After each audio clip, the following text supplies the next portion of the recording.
আসসালামু আলাইকুম। কেমন আছেন সবাই? আমার মতো ভাগ্যবতী মেয়ে কে আছে বলেন? বাবার বাড়িতে আসছি, এখন বাজে 12:59, মানে প্রায় একটা, দুপুর একটা। মাত্র ঘুম থেকে উঠলাম, আর ঘুম থেকে উঠে চা।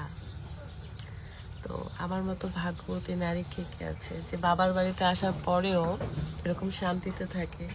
শ্বশুর বাড়িতেও শান্তিতে থাকি, শ্বশুর বাড়ি আমাকে অনেক ভালোবাসা দিয়েছে, অনেক কিছু দিয়েছে। বাবার বাড়িও আমাকে অফুরন্ত ভালোবাসা দিয়েছে। সো মাটির ঘরে বসে আছি, কারেন্ট নাই, সারা রাত কারেন্ট ছিল না। রুকায়াকে আমি সারা রাত বসে বসে পাখা বাতাস করছি।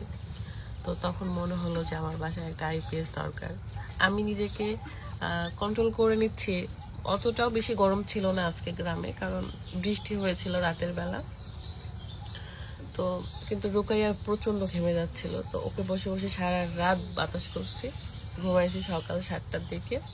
আমি এই জন্য দেরি হয়েছে, তাছাড়া এত দেরি করি না বাবার বাড়িতে। বাবার বাড়িতে আসলে আমার সন্ধ্যার সময় ঘুম পাই, অ্যান্ড আমি সন্ধ্যার সময় ঘুমায় যাওয়ার চেষ্টা করি। যখন কাজের প্রেশার থাকে তখন তো পাই না। আমি ভীষণই অসুস্থ, জ্বর, সর্দি, কাশিতে, মাথা ব্যথাতে আমি শেষ। তো মানে শরীরটা খুব ভালো না, তারপরও বাবার বাড়িতে আসছি কারণ অনেক কাজ আছে। আমি জানি না আমার ভয়েস কত দূর পৌঁছাচ্ছে কিনা। আমি কোনো স্পিকারও নিয়ে এসেও কথা বলতেছি না। দেখেন, ফ্যান কিন্তু চলতেছে না, মানে এখন পর্যন্ত কারেন্ট নাই। তাহলে চিন্তা করেন যে গ্রামে একটু ঝড় বৃষ্টি হলে কি অবস্থাটা হয়। খুবই বাজে একটা অবস্থা হয়। আমার ভাবি একদম চায় লিকার দিছে। এত লিকার আমি খাইতে পারি না, পারতাম আগে, অনেক আগে।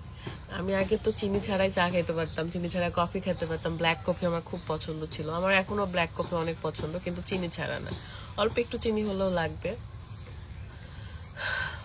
তো ভাবলাম যে আপনাদের সাথে আমার এই বাবার বাড়িতে আসার ছোট্ট একটা মুহূর্ত শেয়ার করি। ঘুম থেকে উঠে যেহেতু চা পেলাম, তাই ভাবলাম যে ভাগ্যবতী এটা কি, আমরা যে কোনো সিচুয়েশনে নিজেকে ভাগ্যবতী মনে করতে পারি। আমি যদি এখানে বসে থেকে নিজেকে ভাগ্যবতী মনে করি, তাহলে আপনিও আপনার জায়গা থেকে অবশ্যই নিজেকে ভাগ্যবতী মনে করবেন, কারণ আল্লাহ ছাড়া আপনার ভালো কেউ বুঝবে না। পৃথিবীতে একটা মানুষও আপনার ভালো বুঝবে না।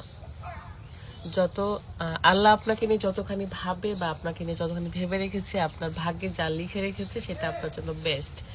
মানুষের আশায় বসে থেকে বা মানুষ আপনাকে ভালোবাসবে এই আশায় বসে থাকা যাবে না। আপনি যা আছেন সেটাই কিন্তু ভালো আছেন। অ্যান্ড এটা নিয়ে আল্লাহর কাছে হাজার হাজার শুকরিয়া আদায় করতে হবে যে আমি আলহামদুলিল্লাহ ভালো আছি, যা আছি। দেখেন না, আমি আমি এই যে গরমে বসে আছি, তারপরেও আমার কাছে মনে হচ্ছে যে আমি অনেক শান্তিতে আছি। কারণ কি, আমি আমার বাবার বাড়িতে আসছি। শান্তি হচ্ছে নিজের মধ্যে। আমি যে সিচুয়েশনে থাকি না কেন, আমি যদি মনে করি যে ডাল ভাত খেয়ে আমার শান্তি হয়েছে, আমি এটাতেই হ্যাপি, তার মানে আমি হ্যাপি। আবার আমি যদি মনে করি না আমার এখন বিরিয়ানি লাগতো, আমার ডাল ভাতে হচ্ছে না, তখন কিন্তু আমি অসুখী। তো ভালো খারাপ এটা কিন্তু নিজের মধ্যে। আপনি যদি মনে করেন যে আপনি এই সিচুয়েশনে ভালো আছেন, মানে আপনি ভালো আছেন। আর যদি মনে করেন আপনি এই সিচুয়েশনে ভালো নাই, তো ভালো নাই। সকালে ঘুম থেকে, সকাল তো না, দুপুরে গেছে, আজান দিচ্ছে অলরেডি। সো আমি হচ্ছে আগে থেকে সব আজান দিলে আমার মাথায় কাপড় দিতে হয়। ছোট থেকে এই জিনিসটা করতাম। অনেক গরম ভাই রে ভাই।